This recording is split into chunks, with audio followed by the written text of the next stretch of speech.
Hello everyone, welcome to ఏకేఎస్ఐఎస్ academy daily current affairs. So ముందుగా నేను ఇచ్చినటువంటి క్వశ్చన్కి ఆన్సర్ కనుక చూస్తే ఆర్బీఐ ఎక్స్పాన్షనిస్ట్ మానిటరీ పాలసీ. సాధారణంగా మానిటరీ పాలసీ రెండు రకాలుగా ఉంటుంది. ఒకటి ఏంటంటే ద్రవ్య సరఫరాని పెంచేది, ద్రవ్య సరఫరాని తగ్గించేది. ద్రవ్య సరఫరాని పెంచేదాన్ని ఎక్స్పాన్షనిస్ట్ మానిటరీ పాలసీ అని అంటాం. అంటే ఇది ఏం చేస్తారంటే వడ్డీ రేట్లు తగ్గిస్తారు. అలాగే ద్రవ్య సరఫరాను తగ్గించేటటువంటి దాన్ని కాంట్రాక్షనరీ మానిటరీ పాలసీ అని అంటారు. ఇందులో వడ్డీ రేట్లను పెంచుతారు. సో ఎక్స్పాన్షనరీ మానిటరీ పాలసీలో ఏం చేస్తుంది? Cut and optimise the SLR. If the RBI adapted to which of the following would not do it అని ఉంది. So cut and optimise the SLR ఇది చేస్తుంది కాబట్టి ఇది ఆన్సర్ కాదు. Increase the marginal standing facility rate decrease చేస్తుంది. So కాబట్టి ఇది తప్పు, కాబట్టి ఇదే ఆన్సర్లో ఉంటుంది. కట్ ద రెపో రేట్ ఇది రైట్, కానీ ఆన్సర్ నాట్ అని అడిగాడు కాబట్టి తప్పు. So answer 2 only. ఇంక ఈరోజు టాపిక్ వచ్చేసి కొంచెం ప్రపంచవ్యాప్తంగా నాసా లాంటి సంస్థలే కాస్త భయపడుతున్నాయి, ఎక్కువ కాదు కానీ కొంచెం. ఎందుకంటే భూమిని ఒక యాస్ట్రాయిడ్ గ్రహశకలం అని అంటాము, ఇది గుద్దేటటువంటి అవకాశం ఉంది 2025లో. అది కూడా 1% ఛాన్స్ ఉందని చెప్తున్నారు. గతంలో ఇంత 1% అవి లేవు, 0.01, 0.001% అని చెప్పేవారు. కానీ ఇప్పుడు ఒక గ్రహశకలం మాత్రం, దీని పేరు కూడా ఉందండి, YR4 దీని పేరు. సార్ అదేంటి సార్ అలాంటి పేర్లు అంటే, అదైనా మనిషి ఏంటి మంచి మంచి పేర్లు పెట్టడానికి? సో అలాంటి పేర్లే పెడతారు. సో YR4 అనేటటువంటి గ్రహశకలం ఒకటి భూమిని గుద్దేటటువంటి అవకాశం ఉంది. గతంలో చాలా గ్రహశకలాలు గుద్దాయి భూమిని. ఈవెన్ ఈ మధ్య కాలంలోనే మనం బ్రతికుండగానే, అంటే ఈ మధ్యన అంటే సమ్వేర్ అరౌండ్ 2014-15 ఆ సమయంలో రష్యాలో ఒక గ్రహశకలం పడింది, చాలా పెద్దది. కాకపోతే బై గాడ్స్ గ్రేస్ ఎవ్వరికీ ఏం కాలేదు. అది గ్రహశకలం మన భూభాగంలోకి వచ్చేసేటటువంటి సమయానికే, అంటే భూమి వాతావరణంలోకి వచ్చేసేటటువంటి సమయానికే చాలా పెద్ద పేలుడుతో అది మొత్తం బర్న్ అయిపోయింది. బర్న్ అయిపోయి ఎక్కడో మంచు ప్రాంతాలు ఉన్నటువంటి చోట పడింది, మనుషులు ఉన్న చోట పడలేదు. సో ఇప్పుడు మాత్రం వచ్చేటటువంటి గ్రహశకలం దాని మీద ఇంకా చాలా రెట్లు, 500 రెట్లు ఎక్కువ శక్తిని విడుదల చేస్తుంది. సో దీనివల్ల చాలా పెద్ద విస్ఫోటనం జరిగేటటువంటి అవకాశం ఉందని చెప్తున్నారు. సో దానికి సంబంధించి కనుక ముందుగా మనం చూస్తే, NASA near earth asteroid 2024 YR4 అనేటటువంటి దాన్ని చెప్పారు. ఇది అక్టోబర్ 2024లోనే అవకాశం ఉందన్నారు, కానీ అప్పుడు తప్పించుకున్నాం. అప్పుడు కేవలం మనకి మూన్ చంద్రుడికి ఎంత దూరం ఉందో దానికి డబుల్ దూరం, అంటే మనకి చంద్రుడికి 1 కిలోమీటర్ అనుకోండి, 2 కిలోమీటర్ల దూరం నుంచి భూమిని తప్పించుకొని వెళ్ళిపోయింది అది. కానీ ఇప్పుడు మాత్రం 1% chance of impacting the earth 2025లో కనుగొన్నారు, కానీ 2032లో ఇది గుద్దేటటువంటి అవకాశం ఉంది. మళ్ళీ 2024లో మనం తప్పించుకున్నాం. సో ఇప్పుడు దీని మీద పరిశోధనలు చాలా గట్టిగా చేస్తున్నారు. అంటే ఇది 2032లో ట్రాజెక్టరీ కనుక మార్చుకొని వచ్చి ఒకవేళ భూమిని గుద్దితే అప్పుడు పరిస్థితులు ఏంటి? సో దీనికి సంబంధించే ఇది ఫస్ట్ టైం దీన్ని కనుగొన్నదే 2024 అక్టోబర్లో. సో అప్పటి నుంచి దీన్ని చాలా మానిటర్ చేస్తున్నారు. 2024లో కనుగొన్నారంటే మీరు అర్థం చేసుకోండి, ఇంత గొప్ప సాంకేతిక సాధించినటువంటి మనుష్యులు 2024 అది భూమికి దగ్గరగా వచ్చేంత వరకు కనుగొనలేదు అంటే అది మన కళ్ళు గప్పు వచ్చేసింది దగ్గరికి. సో ఇప్పుడు రాబోయేటటువంటి కాలంలో దీనివల్ల పర్యవసానాలు ఎలా ఉంటాయనేటటువంటిది ప్రశ్న. అయితే గతంలో మనం ట్రాక్ చేసినటువంటి ఆస్ట్రాయిడ్స్ కన్నా, చాలా ఆస్ట్రాయిడ్స్ ఉన్నాయి, బెన్ను అలాంటి ఆస్ట్రాయిడ్స్, వాటికన్నా ఇది 1% ఇంపాక్ట్ ఉండేటటువంటి అవకాశం ఉందని చెప్తున్నారు. సో దీనికి ఒకవేళ ఇంపాక్ట్ కనుక ఖచ్చితంగా ఉంటే ఏం చేయాలా అనేటటువంటిది ఆలోచించేటటువంటి ప్రయత్నం చేయాలి. సో ముందుగా అసలు ఆస్ట్రాయిడ్స్ గురించి చూస్తే, ఆస్ట్రాయిడ్స్ అంటే ఏంటి? గ్రహశకలాలని అంటూ ఉంటాం. ఇవేంటంటే ఇవి కూడా రాకీ అంటే రాళ్లతోనే ఉంటాయి. ఇవి యాక్చువల్గా ఏంటంటే ప్లానెట్ ఫామ్ అయ్యేటప్పుడు, అంటే ఏదైనా ఒక గ్రహం ఫామ్ అయ్యేటప్పుడు అందులోకి వెళ్లకుండా విడిగా ఉండిపోతాయి, అందుకే గ్రహ శకలాలని అంటారు వీటిని. అయితే ఇందులో ఏ విధమైనటువంటి వాతావరణం ఉండదు. సో సోలార్ సిస్టమ్ ఫామ్ అయినప్పుడు, అంటే 4.6 బిలియన్ల సంవత్సరాల క్రితం మన సౌర కుటుంబం ఫామ్ అయినప్పుడే చాలా ప్లానెట్స్ అనేటటువంటి ఫామ్ అయిపోయాయి కదా, వెంటనే ఫామ్ అయ్యాయి ప్లానెట్స్. కానీ వాటితో ఉండకుండా ఇవి విడిగా తిరుగుతూ ఉన్నాయి సోలార్ సిస్టంలో. సో మనకున్నటువంటి గ్రావిటీ కారణంగా, అంటే సూర్యుడికి చాలా ఎక్కువ గ్రావిటీ ఉంటుంది, తర్వాత ప్లానెట్స్ గ్రహాలకు కూడా ఎక్కువ గ్రావిటీ ఉంటుంది. సో కాబట్టి ఇవి మన సోలార్ సిస్టంలోనే అలా తిరుగుతూ ఉంటాయి. ఇవి ఎక్కడైనా వాటికి ఇబ్బంది అని ఏం లేదు, అవి తిరుగుతూ ఉన్నప్పుడు మధ్యలో ఎక్కడైనా గ్రహాలు ఇలాంటివి కనుక అడ్డొస్తే వాటిని గుద్దేస్తుంటాయి. సో ఆ రకంగా ఆస్ట్రాయిడ్స్ అనేటటువంటివి కూడా మన సౌర కుటుంబం ఏదైతే ఉందో ఆ సౌర కుటుంబం ఫామ్ అయినటువంటి ఒక రాకీ ప్లానెట్స్ అని అనుకోండి, ప్లానెట్ అని అనకూడదు, రాకీ ఫార్మేషన్స్. అయితే ఈ ప్రైమరీగా ఏం చేస్తాయంటే సూర్యుని చుట్టూ తిరుగుతూ ఉంటాయి. అలాగే ఆస్ట్రాయిడ్ బెల్ట్ కూడా ఉంది. కొన్ని అర్త్ మూవ్ అయ్యేటటువంటి క్రాసింగ్ పాత్ ఉంటుంది. అంటే ఇప్పుడు ఇది సన్ అని అనుకున్నారనుకోండి, మీరు సూర్యుడు అని అనుకున్నారనుకోండి, మెర్క్యూరీ, వీనస్, ఎర్త్ ఇవన్నీ ఏం చేస్తాయి, ఇలా తిరుగుతూ ఉంటాయి కదా. ఇలా తిరుగుతున్నప్పుడు ఈ ఆస్ట్రాయిడ్స్ ఏం చేస్తాయంటే ఇవి సన్ చుట్టూ తిరుగుతుంటే ఒక్కోసారి ఇలా వచ్చేసి మళ్ళీ ఇలా తిరుగుతూని అలా వెళ్ళిపోతూ ఉంటాయి. సో ఎర్త్ పాస్ అయ్యేటటువంటి చోట భూమి ఎక్కడెక్కడైతే సూర్యుని చుట్టూ తిరుగుతుందో కొన్నిసార్లు ఆ పాత్లోకి వచ్చేటటువంటి అవకాశం ఉంది. అలాగే ఈ సైజెస్ కూడా కొన్ని మీటర్ల వ్యాసార్థంలో ఉంటాయి. మీటర్ల వ్యాసార్థంలో ఉన్నటువంటి వాటికి మనకి పెద్దగా ప్రమాదాలు ఏమి లేవు. ఎందుకంటే అవి భూమి తాలూకా అట్మాస్ఫియర్ వాతావరణంలోకి రాగానే ఇక్కడ ఉన్నటువంటి ఆక్సిజన్ కారణంగా కాలిపోతాయి. వేడి ఉంటుంది భూమి అట్మాస్ఫియర్లో. అయితే కొన్ని కిలోమీటర్స్, 100 కిలోమీటర్ల వ్యాసార్థం ఉన్నటువంటి ఆస్ట్రాయిడ్స్ కొన్ని ఉంటాయి. వీటి వల్ల మనకు చాలా ప్రమాదం ఉంటుంది. అయితే అసలు వీటికి సంబంధించి మన సోలార్ సిస్టంలోనే కాస్మోస్లో కొన్ని పేర్లు ఉన్నాయి. కామెట్, దీన్ని తెలుగులో తోకచుక్క అని అంటారు. తోకచుక్క అంటే ఏంటంటే ఇది రాకే, అంటే ఇది కూడా లోపలంతా రాళ్ళు రప్పలే ఉంటాయి, కానీ దీని మీద కొంత ఐస్ ఉంటుంది. దాని కారణంగా దీనికి ఎప్పుడు కూడా ఒక తోక ఉంటుందన్నమాట. అందుకే తోకచుక్క అంటారు దీన్ని. ఇది మీరు చూసినప్పుడు కూడా పైన కనిపిస్తుంటుంది. హేలీ తోకచుక్క చాలాసార్లు కనిపించింది భూమి మీద. సో ఇలాంటి తోకచుక్కలు అవి ప్రయాణిస్తున్నప్పుడు వాటి వెనకాల ఒక టెయిల్, అంటే ఒక తోకలాగా ఉంటుంది, తెల్లగా ఉంటాయి, ఇవి వెళ్ళిపోతూ ఉంటాయి. అంటే ఇందులో ఐస్ ఉంటుంది వాటిల్లో, అలాగే రాక్స్ అంటే రాళ్ళు ఇవి ఉంటాయి, అలాగే డస్ట్. ఈ డస్ట్ ఐస్ అనేటటువంటిది ఎప్పుడు ఒక తోకలాగా ఫామ్ అవుతుంది. సో అందువల్లనే దీన్ని తోకచుక్క అని అంటారు, కామెట్స్. దీని తర్వాత ఆస్ట్రాయిడ్స్, ఇందాక నేను చెప్పింది. ఈ ఆస్ట్రాయిడ్స్ అనేటటువంటివి కొన్నిసార్లు మెటల్స్ కలిగి ఉంటాయి, అలాగే నాన్ మెటలిక్ రాక్స్ ఉంటాయి. ఇవి సాధారణంగా సూర్యుడి చుట్టూ తిరుగుతూ ఉంటాయి. కొన్నిసార్లు మాత్రం సూర్యుడి చుట్టూ తిరిగేటటువంటి క్రమంలో ఏవైనా గ్రహాలు కనుక అడ్డొస్తే ఆ గ్రహాలు గుద్దేస్తూ ఉంటాయి. అయితే ఇవి కాకుండా మెటీరాయిడ్ అని అంటారు. మెటీరాయిడ్ అంటే ఏంటంటే ఆస్ట్రాయిడ్స్ లేదా కామెట్స్, అంటే గ్రహ శకలాలు కానీ తోకచుక్కలు కానీ అందులో మిగిలిపోయినటువంటి ముక్కలు, అంటే వీటి నుంచి విడిపోయినటువంటి భాగాలన్నమాట. సాధారణంగా ఈ మెటీరాయిడ్ అనేటటువంటిది కేవలం 1 మీటర్ మాత్రమే ఉంటుంది వ్యాసార్థం.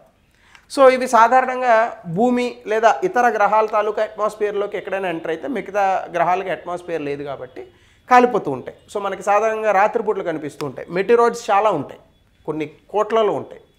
అలాగే మెటియోర్ అని అంటారు. మెటియోర్ అంటే ఏంటంటే ఈ మెటియోర్ అనేటటువంటిది, ఈ మెటీరాయిడ్ ఏదైతే ఉందో ఇది భూమి తాలూకా వాతావరణంలోకి రానంతసేపు దీన్ని మెటీరాయిడ్ అని అంటారు. భూమి వాతావరణంలోకి ఎప్పుడైతే అది వచ్చిందో దాన్ని మెటియోర్ అని అంటారు. ఈ మెటియోర్లో ఏమవుతుందంటే సాధారణంగా ఒక్కసారి ఇది కనుక భూమి వాతావరణంలోకి వస్తే ఆ వేడి తట్టుకోలేక కాలిపోయి భూమిని చేరేటటువంటి లోపే అవి కాలిపోయి మసి అయిపోతుంది. సో దాన్ని మెటియోర్ అని అంటారు. అలా కాకుండా కొన్ని సందర్భాల్లో ఏమవుతుందంటే ఈ మెటియోర్స్ లేదా గ్రహ శకలాలు భూమిలో తాలూకా వాతావరణంలోకి వచ్చి కాలిపోయి భూమిని ఢీకొన్న తర్వాత మనం కనుక వాటిని కనుగొంటే దాన్ని మెటీరాయిడ్ అని అంటారు. భూమిని ఢీకొంది కింద కనిపిస్తూ ఉంటుంది మనకి, అలా ఢీకొన్న వాటిని మెటీరాయిడ్ అని అంటారు. మనకి ముంబై ఈ ప్రాంతంలో ఎప్పుడో గ్రహశకలం తాకినప్పుడు అక్కడ ఒక పెద్ద కన్నం పడింది, అక్కడ ఒక లేక్ కూడా ఫామ్ అయింది. ఇది మెటీరాయిడ్ వల్లే అని చెప్పి మనకి చాలా ఆధారాలు ఉన్నాయి. సో ఇలాంటివన్నీ కూడా మనకి కనిపిస్తూ ఉంటాయి. అలాగే ఈ కేటగరైజేషన్ ఆఫ్ ఆస్ట్రాయిడ్స్, అంటే గ్రహ శకలాలను కనుక మనం కేటగరైజ్ చేస్తే మెయిన్ ఆస్ట్రాయిడ్ బెల్ట్ అని ఒకటి ఉంటుంది. అంటే మనల్ని ఎప్పుడు కూడా ఈ ఆస్ట్రాయిడ్స్ నుంచి మనల్ని కాపాడేటటువంటిది ఏంటంటే జూపిటర్ అండ్ బృహస్పతి అని అంటాం. ఈ జూపిటర్కి చాలా పెద్దది, ఇది బేసికల్గా జూపిటర్ అనేటటువంటి ఆ యొక్క గ్రహం చాలా పెద్దది. కాకపోతే ఇది గ్యాసోవియన్ ప్లానెట్, దీనికి చాలా విపరీతమైనటువంటి అట్రాక్టింగ్ పవర్ ఉంటుంది అనమాట. సో మార్స్కి జూపిటర్కి మధ్యలో మనకి ఒక ఆస్ట్రాయిడ్ బెల్ట్ ఉంటుంది. అక్కడే ఈ జూపిటర్ కారణంగా సాధారణంగా ఈ ఆస్ట్రాయిడ్స్ అన్నీ అక్కడే తిరుగుతూ ఉంటాయి అన్నమాట. సో మోస్ట్ నోన్ ఆస్ట్రాయిడ్స్ అన్నీ కూడా మార్స్కి జూపిటర్కి మధ్య ఉన్నటువంటి ఆస్ట్రాయిడ్ బెల్ట్లో ఉంటాయి. అలాగే కొన్నిటిని మనం ట్రోజన్స్ అని అంటాం. ఇవేంటంటే పెద్ద ప్లానెట్స్, అంటే పెద్ద గ్రహాలు like Jupiter, Saturn, Uranus, Neptune ఇలాంటి వాటి చుట్టూ ఒక ఆర్బిట్ని ఏర్పరచుకుని ఇవి తిరుగుతూ ఉంటాయి. అవి ముఖ్యంగా ఏంటంటే లాంగ్రేజ్ పాయింట్ అని అంటారు. లాంగ్రేజ్ పాయింట్ అంటే ఏంటంటే ఇప్పుడు ఒక గ్రహం ఉందనుకోండి, ఈ గ్రహానికి ఒక పాయింట్ దగ్గర గ్రావిటేషనల్ ఫోర్సెస్ ఈక్వల్ అవుతాయి. ఈ గ్రహం ఉంది, ఇంకొకటి ఏదో ఉంది. సో ఈ రెండింటికి మధ్య ఒక గ్రావిటేషనల్ ఫోర్స్ ఈక్వల్ అవుతుంది, ఆ పాయింట్లోనే తిరుగుతూ ఉంటాయి. లాంగ్రేజ్ పాయింట్స్ అని అంటాం. సో మనకి ఈ మధ్య కాలంలో సూర్యుడిని స్టడీ చేయడానికి ఒక ప్రోబ్ని పంపించాం, అప్పుడు చెప్పాను మీకు లాంగ్రేజ్ పాయింట్స్ గురించి. సో అలాంటి ఉన్నటువంటి వాటిని ట్రోజన్స్ అని అంటారు. అలాగే నియర్ అర్త్ ఆస్ట్రాయిడ్స్ అంటే ఏవైతే భూమికి దగ్గరగా వచ్చేటటువంటి గ్రహ శకలాలు ఉంటాయో, ముఖ్యంగా భూమి తాలూకా ఆర్బిట్కి దగ్గరగా వచ్చే గ్రహ శకలాలు ఉంటాయో వాటిని ఏమంటారంటే నియర్ అర్త్ ఆస్ట్రాయిడ్స్ అని అంటారు. ఈ నియర్ అర్త్ ఆస్ట్రాయిడ్స్తోనే మనకి చాలా ప్రమాదం. అర్త్ క్రాసర్స్ అని అంటారు. అంటే కొన్ని నియర్ అర్త్ ఆస్ట్రాయిడ్స్ ఏవైతే ఉంటాయో ఇవి, ఇప్పుడు ఫర్ ఎగ్జాంపుల్ ఇది సూర్యుడు అని అనుకోండి. భూమి ఏం చేస్తుంది, ఒక సంవత్సరం పాటు ఇలా తిరుగుతుందా సూర్యుడి చుట్టూ?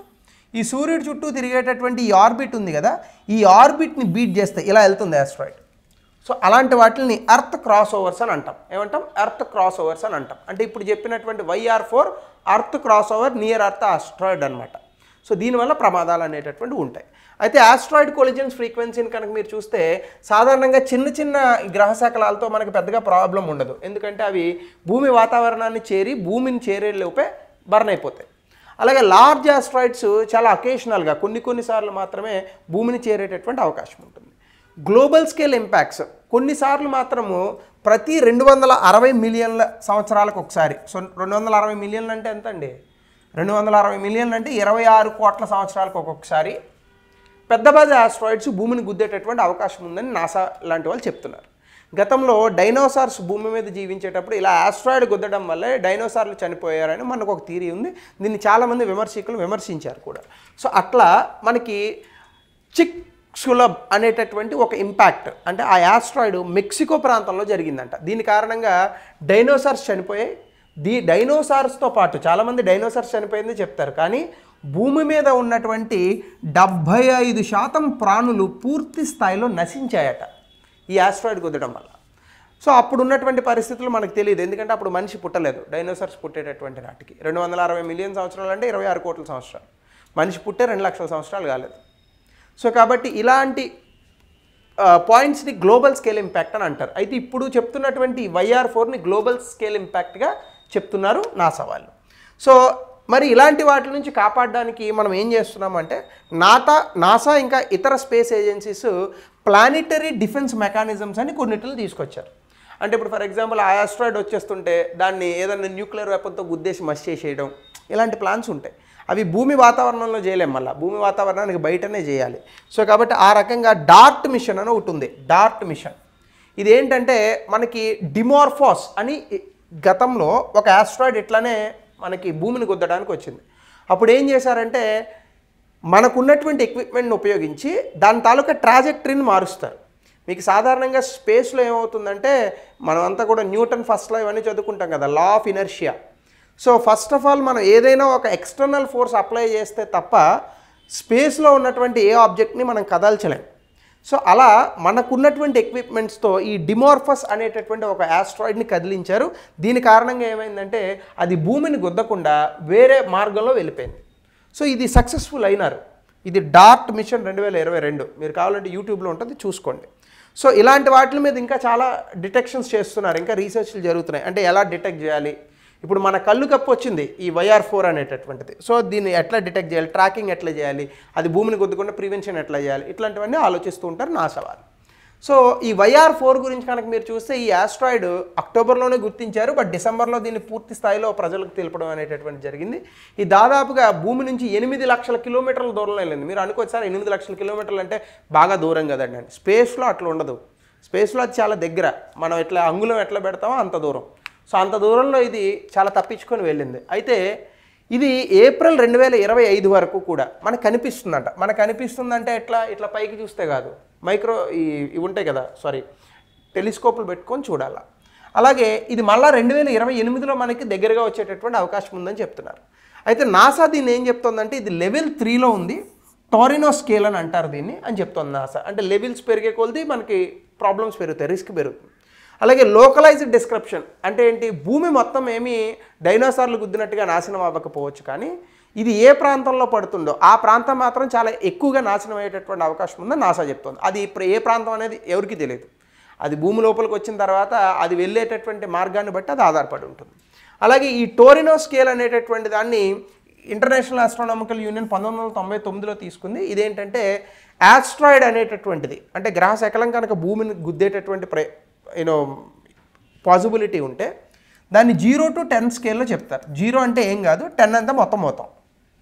సో ఇది 3 స్కేల్ అని చెప్తున్నారు. కాబట్టి అంత ఎక్కువ కాదు, బట్ లోకలైజ్డ్ డిస్ట్రక్షన్ జరగచ్చు. అది ఏ ప్రాంతంలో పడుతుందో ఆ ప్రాంతం కొంత నాశనం అయ్యేటటువంటి అవకాశం ఉంటుంది. ఒకవేళ ఇది కనుక భూమిని కనుక గుద్దితే 8 నుంచి 10 మెగాటన్ల ఎనర్జీ అనేటటువంటిది రిలీజ్ అవుతుందంట. 2013లో ఆల్రెడీ మనకి రష్యాలో ఒక ప్రాంతం ఉంది, చెల్యాబిన్స్క్ అని. అక్కడ ఈ మెటీరియర్ వచ్చింది. మీరు ఓపెన్ చేసి చూడండి, 2013 రష్యా మెటీరియర్ ఇంపాక్ట్ అని కొట్టండి. భూమి సూర్యుడు ఎలా కనిపిస్తాడో రెండవ సూర్యుడు కనిపించినంత వచ్చింది అది. సో అలా కనుక వస్తే ఖచ్చితంగా భూమికి ఇబ్బంది పడేటటువంటి అవకాశం ఉంది. అలాగే హిరోషిమా బాంబు కన్నా, హిరోషిమా నాగసాకిల మీద దేశం కదా, ఆ బాంబు కన్నా 30 రెట్లు అధిక శక్తిని ఇది వెలువడిస్తుందంట. ఇది మనుషులు సంచరించేటటువంటి ప్రాంతంలో పెడితే ఖచ్చితంగా జన నష్టం అనేటటువంటి జరుగుతుంది. సో అదన్నీ కూడా జరగకూడదని ప్రార్థిద్దాం, జరిగితే ఇబ్బంది. సో దీనికి సంబంధించి కొన్ని ఇనిషియేటివ్స్ కూడా ప్రపంచంలో తీసుకున్నారు. డబుల్ ఆస్ట్రాయిడ్ రీడైరెక్షన్ టెస్ట్, ఇదే డార్ట్ ఇందా చెప్పాను. అలాగే యూరోపియన్ స్పేస్ ఏజెన్సీ హిరా మిషన్, ఇది కూడా కొంచెం అలాంటిదే. అలాగే నేత్రా ప్రాజెక్టు, స్పేస్ జంక్, ఇలాంటి వాటి ద్వారా మనం ఈ మెటీరాయిడ్ ఆర్ ఆస్ట్రాయిడ్ ఇంపాక్ట్స్ని ఆపేటటువంటి ప్రయత్నాలు చేస్తున్నాం. సో దీనికి సంబంధించి 2011లోనే యూపీఎస్సీ ఒక ప్రశ్న ఇచ్చింది. దీని తాలూకా ఆన్సర్ మీరు పెట్టండి. ఒకవేళ ఆస్ట్రాయిడ్ ఇంపాక్ట్ జరుగుతుందని అనుకుంటే ఆ లాస్ట్ మినిట్లో మీరు ఏం చేస్తారు? అంటే ఇంక గుద్దేస్తుంది భూమిని, డైనోసార్ లాగా మనం కూడా అంతం అవుతాను అనుకుంటే అప్పుడప్పుడు ఇమాజినేషన్స్ కూడా ఉండాలి. లాస్ట్ మినిట్లో మీరు ఏం చేస్తారు? బిర్యానీ తింటారా, ఇంట్లో వాళ్ళతో మాట్లాడతారా, ఫోన్ చూస్తారా అనేది కమెంట్ సెక్షన్లో పెట్టండి సరదాగా. అలాగే what is the significance of asteroid detected in December 2024, how does it potential impact compare to past materials? అంత ఇంపార్టెంట్ కాదు, బట్ నేను క్వశ్చన్ నేనే ఇచ్చాను. 200 పదాల్లో దీన్ని రాయండి. ఇది ఈరోజు topic, very important topic in terms of science and technology. మళ్ళీ మనం కొత్త టాపిక్తో రేపు కలుద్దాం.